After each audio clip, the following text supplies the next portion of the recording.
এই কাহিনীটা হলো একটি ছেলেটির নাম অ্যারন রলস্টন। অ্যারন হাইকিং এর জন্য যায়, আর যে জায়গায় ও যায় ওখানকার পুরো এলাকা জনশূন্য হয়। ওখানে দূর দূরান্তে কেউ থাকে না। যখন ও হাইকিং করছিল তখন ও দুটো মেয়েকে দেখতে পায়। আসলে এই মেয়েগুলো নিজেদের পথ ভুলে গেছে। অ্যারন বলে, আমি কি তোমাদের কিছু সাহায্য করতে পারি? আর ও ওদের দুজনের কাছে আসে। এদের নাম ক্রিস্টি আর মেগান। অ্যারন এদের দুজনকে ঠিক পথ বলে দেয় আর এদেরকে গাইড করার জন্য এদের সঙ্গে আগের সফরে চলে যায়। যখন ওরা অনেক আগে পৌঁছে যায় তখন অ্যারন বলে, আমি আর একটি অন্য রাস্তা চিনি, আর আমি গ্যারেন্টি দিচ্ছি তোমাদের ওই সফরে অনেক আনন্দ হবে। আর এরা তিনজনই ওই পাহাড়ি রাস্তা দিয়ে আগে যেতে থাকে। এই রাস্তাগুলো খুব সরু হয়, আর যখন এরা তিনজনে আগে যেতে থাকে তখন অ্যারন ওখান থেকে লাফ মারে। এটা দেখে ওরা দুজনে ভয় পেয়ে যায়। ওদের মনে হয় অ্যারন হয়তো পড়ে গেছে।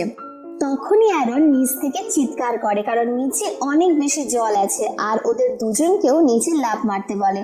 এবং এরপর ওরা দুজনেই এক এক করে নিচে লাফ মারে। আর এই খেলায় ওদের খুব মজা হয়। এরা অনেকক্ষণ ধরে ওই জলাশয়ে মজা করে আর তারপর ওখান থেকে বেরিয়ে যায়। ওখান থেকে বেরোনোর পর অ্যারন হাইকিং এর জন্য আগে যেতে থাকে এবং ক্রিস্টি ও মেগান এদের বাড়িতে যেতে থাকে। এখন এরা যাওয়ার আগে একটি সেলফি তোলে, আর অ্যারন ওদেরকে জিজ্ঞেস করে, আমাদের কি দ্বিতীয়বার আবার দেখা হবে? মেগান বলে, কাল রাত্রে আমাদের বাড়িতে একটি পার্টি আছে, তুমি আসতে পারো। আর এরপর ওখান থেকে ওরা বেরিয়ে যায়। এখন অ্যারন পাহাড়ি রাস্তা দিয়ে আগে যেতে থাকে। ও এই পুরো হাইকিং খুব এনজয় করে, কিন্তু এখানকার রাস্তা অনেক সংকীর্ণ ও ভয়াবহ। আর যখন অ্যারন দুটো সংকীর্ণ পাহাড় থেকে নিচে নামছে তখন ওখানে একটি পাথর দেখতে পায়, আর ওই পাথরের সাহায্য নেয়, কিন্তু এই পাথরটা নিচে পড়ে যায়। এর ফলে অ্যারন নিচে পড়ে যায়। আর ও ওই পাথর মানে অ্যারন যার সাহায্য নিয়েছিল ওটা অ্যারনের হাতের উপর এসে পড়ে। এখন অ্যারনের হাত দুটো সংকীর্ণ পাহাড়ের মধ্যে একটি পাথরের নিচে ফেসে গেছে। ওর বেশি ক্ষতি হয়নি, কিন্তু ওর হাত এখন ওখান থেকে বের করতে পারছে না। ও নিজের হাতকে বের করার অনেক চেষ্টা করে, কিন্তু ওর সব চেষ্টা বিফল হয়ে যায়।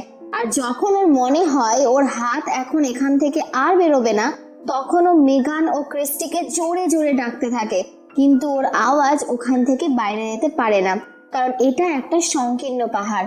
আর এখান থেকে আওয়াজ বাইরে পৌঁছানো, যেটাই বিরান জায়গায় যেখানে অনেক দূরে কোথাও কোনো মানুষ পশু পাখির নাম গন্ধ নেই, একদম মুশকিল। এরপর ও নিজের ব্যাগ খোলে, আর ওর ব্যাগে হাইকিং এর যতগুলো জিনিস ছিল ও ওই সবগুলোকে বাইরে বের করে, কারণ ওকে এখান থেকে কোনো রকম ভাবে বের হতেই হবে। ও জানে এখানে অনেক মাস ধরে কেউ আসে না। এখন ও এখানে যেসব জিনিসগুলো বের করেছে ওতে একটি ছোট নাইফও আছে, আর ও ওই নাইফের সাহায্যে পাথরটিকে সাইড থেকে ভাঙার চেষ্টা করে, কিন্তু এটা একটি মজবুত পাথর, আর এর সঙ্গে অ্যারনের হাত পাথরের মধ্যে ফেসে আছে।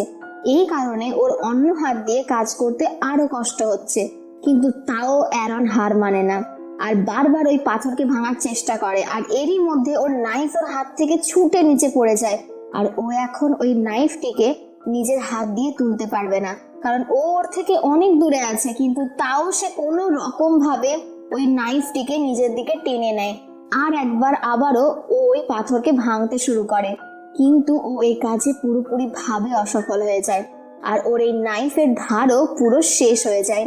এখন রাত্রি হয়ে যায় এবং অ্যারনের এখানে ফেসে যাওয়া অনেক ঘন্টাও হয়ে যায়।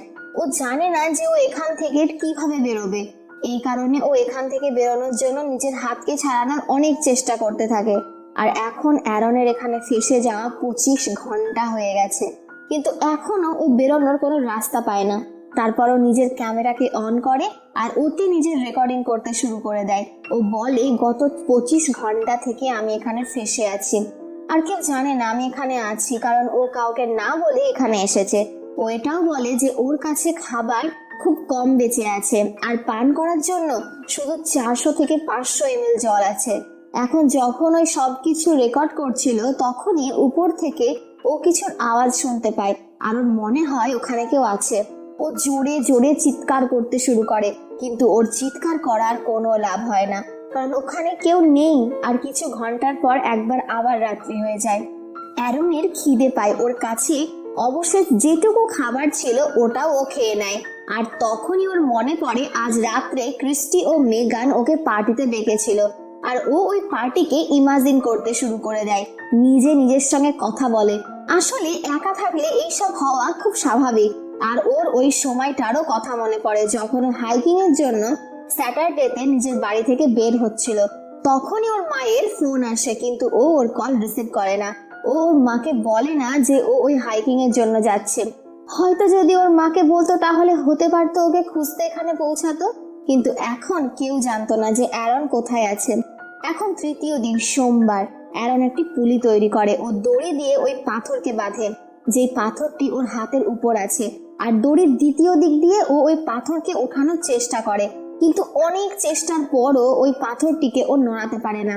এরপর ও দড়িকে পায়ে ধরে ওই পাথরকে ওঠানোর চেষ্টা করে, কিন্তু এবারও এটা করতে পারে না। আর এখন তৃতীয় দিন। অ্যারনের খাওয়ার জলও শেষ হয়ে যায়।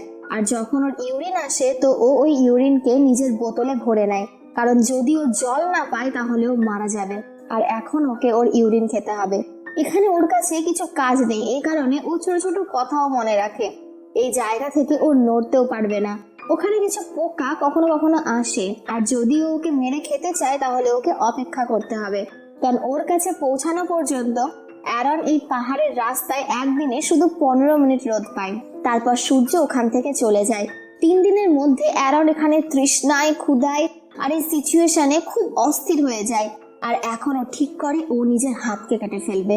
ও নিজের হাতকে ওপর থেকে ভালোভাবে বাঁধে, আর ওর কাছে যে নাইফ আছে ওটা দিয়ে নিজের হাত কাটার চেষ্টা করে, কিন্তু এখন ওর ধারও শেষ হয়ে গেছে, যার কারণে ওর হাতের পাতলা স্কিনও ওই চাকু দিয়ে কাটে না। এ কারণে সে প্রচুর ডিসঅ্যাপয়েন্টেড হয়ে যায়। আর ও ক্যামেরায় রেকর্ড করে বলেন, কখনো চাই না সস্তা জিনিস কিনবে না, এগুলো কোনো কাজের নয়। আর এইভাবেই আরেকটি দিন কেটে যায়, আবার রাত্রি হয়ে যায়। অ্যারনের নিজের আগের দিনগুলো খুবই মনে পড়ে, ওর নিজের পরিবার, নিজের এক্স গার্লফ্রেন্ড আর অনেকগুলো বন্ধুর কথা। আর যখন ওই সব মানুষগুলোর কথা ভাবছিল তখনই উপরে আকাশে মেঘ জমে আর খুব জোরে বৃষ্টি শুরু হয়ে যায়, এবং অ্যারনের কাছে জল শেষ হয়ে যাওয়ার কারণে ও নিজের বোতলে জল ভরে নেয়। আর জল ওই পাহাড়ি রাস্তায় চলে আসে যেখানে অ্যারন ফেসে আছে। আর আস্তে আস্তে জলের বেগ বাড়তে থাকে। এতে অ্যারন ডুবে যায়, কারণ জলে গ্র্যাভিটি কম হয়, এই কারণে আমরা ভারী জিনিসকেও খুব সহজে ওঠাতে পারি। এবং অ্যারন এখন জলের ভেতরে গিয়ে ওই পাথরকে সরানোর চেষ্টা করে যেটা ওর হাতের উপর আছে। আর খুব চেষ্টার পর ওই পাথরকে ও সরিয়ে ফেলে। তারপর ওর হাত ওখান থেকে বেরিয়ে যায়। এরপর ও দৌড়ে নিজের গাড়ির কাছে আসে, নিজের গাড়িতে বসে ক্যানিও ল্যান্ড ন্যাশনাল পার্ক থেকে বেরিয়ে যায়।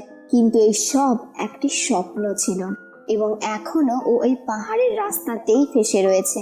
আরো জোরে জোরে চিৎকার করা শুরু করে দেয়।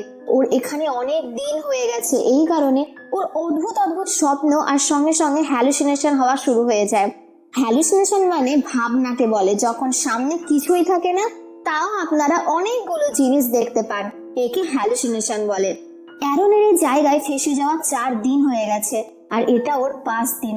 এই কারণে ওর বিহেভিয়ার অনেক চেঞ্জ হয়ে যায়। ও নিজেই নিজের সঙ্গে কথা বলে, কমেন্ট্রি করে, আর সে বলে যদি আমি আমার মায়ের কল রিসিভ করতাম, মাকে বলতাম কি আমি এই জায়গায় যাচ্ছি, তাহলে হয়তো আমি আজ এখানে ফেসে থাকতাম না। আর যে শপকিপার থেকে ও হাইকিং এর জিনিস কিনেছিল ওকেও কিছু বলেনি। হয়তো যদি ওকে কিছু বলতো তাহলে হতে পারতো ওর মিসিং রিপোর্টও করে দিত, আর কেউ ওকে এখানে খুঁজতে চলে আসতো। নিজের মা ও বাবাকে বলে আমি তোমাদেরকে খুব ভালোবাসি। আর এই সব এই কারণে রেকর্ড করছিল, কারণ ওর বিশ্বাস এখান থেকে ও আর বেরোতে পারবে না। ওর বিশ্বাস পুরো ভেঙে গেছে। ও তৃষ্ণার্ত, ক্ষুধার্ত, ওর শরীরে প্রাণ নেই, আর এই অনেক বড় পাথর যেটাকে ও সরাতেও পারবে না। অ্যারনের পুরো জীবনকে এই পাহাড়ি রাস্তায় থামিয়ে রেখেছে। এখন ও একবার আবার নিজের হাতকে বাঁধে, আর যে নাইফের ধার পুরো শেষ হয়ে গেছে এইবার ও ওটাকে নিয়ে নিজের হাতকে কাটার চেষ্টা করে না, বরং ও ওটাকে নিয়ে নিজের স্কিনের ভেতরে ঢোকাতে শুরু করে। আর চাকু ওর হাড় পর্যন্ত পৌঁছে যায়, ওর মধ্যে থেকে রক্ত বের হতে শুরু হয়ে যায়, কিন্তু অ্যারন কিছুই করতে পারে না। আর এইভাবেই আর একটা দিন পার হয়ে যায়। 6 দিন। অ্যারন এখন খুব দুর্বল, আর যদিও এখান থেকে বের না হয় তাহলে ও বাঁচতেও পারবে না। ও বলে হয়তো এই পাথর জীবন ভর আমার জন্য অপেক্ষা করছিল। যখন থেকে আমি জন্ম নিয়েছি তখন থেকে এই পাহাড়ের রাস্তা আমার অপেক্ষা করছিল। আমার ডেস্টিনি হয়তো এটাই। আর ওখানে ওই পাহাড়ে RIP মানে রেস্ট ইন পিস লেখে। আর এখন নিজের জন্ম তারিখ ও নিচে নিজের নামও লেখে। এখনো মেনে নিয়েছে এখন ও এখান থেকে জীবিত ফিরতে পারবে না, আর ও ওখানে এইভাবেই নিঢাল হয়ে যায়। পরের দিন সকালে 6 দিন মানে যখন ওর একটু জ্ঞান আসে তখন ও কিছু স্বপ্ন দেখে। আর ওই স্বপ্নে ও একটা ছোট্ট বাচ্চাকে দেখতে পায় যেটা ওর ভবিষ্যৎ ছেলে হয়। আর নিজের বাচ্চার সঙ্গে দেখে ও খেলা করছে, আর তখনই ওর ভেতরে আত্মশক্তি আসে।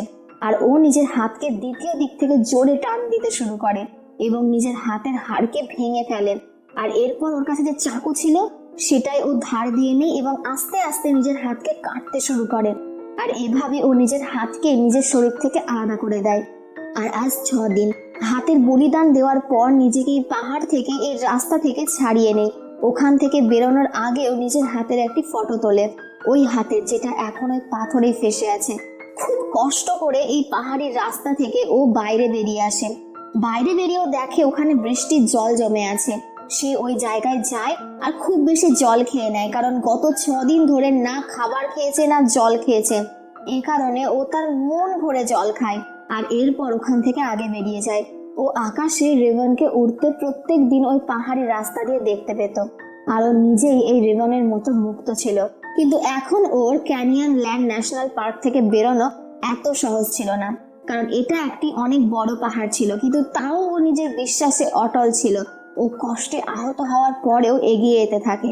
আর তখনই ও একটি পরিবারকে দেখতে পায় যেটা হাইকিং এর জন্য এখানে এসেছে। অ্যারন ওদের আওয়াজ দিয়ে দৌড়ে ওদের কাছে যায় এবং ওরা অ্যারনের সাহায্যের জন্য একটি সিকিউরিটি গার্ডকে ডাকে। আর তারপর এখানে একটি হেলিকপ্টারও আসে। অ্যারনকে ওখান থেকে হেলিকপ্টারে হসপিটালে নিয়ে যায়। কিছু সময় পর অ্যারন একদম ঠিক হয়ে যায়। অ্যারন নিজের বাচ্চার যে স্বপ্ন দেখেছিল আগে গিয়ে সেটা সত্যি হয়। 3 বছর পর অ্যারন একটি মেয়ের সঙ্গে দেখা করে যার নাম জেসিকা। আর এদের দুজনের বিয়ে হয়ে যায় এবং এরপর অ্যারনের একটি ছেলে হয় যার নাম লিও। অ্যারন এই 6 দিনে মৃত্যুকে খুব কাছ থেকে দেখেছে, কিন্তু তারপরও ও নিজের শখ ছাড়েনি। ও এখনো হাইকিং করে, আরও যেখানে যায় ওখানে একটি নোট একদম লিখেই ও কোথায় গিয়েছে। আর এর সঙ্গে এই কাহিনী শেষ হয়ে যায়। এটা একটি সত্য ঘটনা যেটাই অ্যারন 6 দিন ধরে ওই পাহাড়ি রাস্তায় ফেসে থাকে। আর যে 5 দিনের দিন ওর নিজের ইউরিন খেয়েছে, আর ও এই পাহাড়ে নিজের জন্ম তারিখ ও মৃত্যুর তারিখ লিখেছে, কারণ ওর বিশ্বাস হয়েছিল যে এখনো আর জীবিত থাকবে না। আর যে পাথরের নিচে অ্যারনের হাত ফেসেছিল ওর ওজন ছিল 800 পাউন্ড মানে 360 কিলো। আর ওর কাছে জল ছিল ওটা 350 ml। আর খাওয়ার খুবই কম জিনিস ছিল, কিন্তু ও নিজের সাহস ছাড়েনি। আর এই কারণে ও 5 দিন ধরে বেঁচে ছিল। আর 6 দিনের দিন যখন ওর মনে হয়েছিল এখন আর ও বাঁচবে না, তখন কোনো অজানা শক্তি ওর সঙ্গ দেয় আর ও নিজের ভবিষ্যৎ ছেলের স্বপ্ন দেখে। এতে ও শক্তি পায় আর ওখান থেকে বেরোতে সফল হয়। নিজের একটা ইন্টারভিউয়ে অ্যারন বলেছিল যদি ও নিজের হাত আগে কেটে ফেলতো তাহলে হয়তো ওর অনেক বেশি রক্ত বেরোতো, কি এর আগে ওকে কেউ খুঁজতো ওর মৃত্যু হয়ে যেত। যে সময় ও নিজের হাত কেটেছিল যদি ও ওই সময় নিজের হাত না কাটতো তাহলে তখন ও এই পাহাড়ি রাস্তায় সারা জীবনের জন্য ফেসে যেত এবং মারা যেত। অ্যারন যখন নিজের হাত কেটেছিল তখন ওর পালস রেট খুবই কম ছিল, ওর শরীর খুব দুর্বল ছিল, এই কারণে রক্ত বেশি বের হয়নি। আর হাত কাটার পরও ও 4 ঘন্টা ধরে ওই জনশূন্য এলাকায় ঘোরাঘুরি করেছিল। এই ঘটনা ঘটেছিল 26 এপ্রিল 2003-এ। আর এই ঘটনায় মুভি হয়েছিল 2010-এ, যেটা একটি সফল মুভি ছিল। আর এই কারণে সিনেমার নাম 127 আওয়ার্স। এই কারণ ও 127 ঘন্টা ধরে ওই পাথরের নিচের রাস্তায় ফেসেছিল।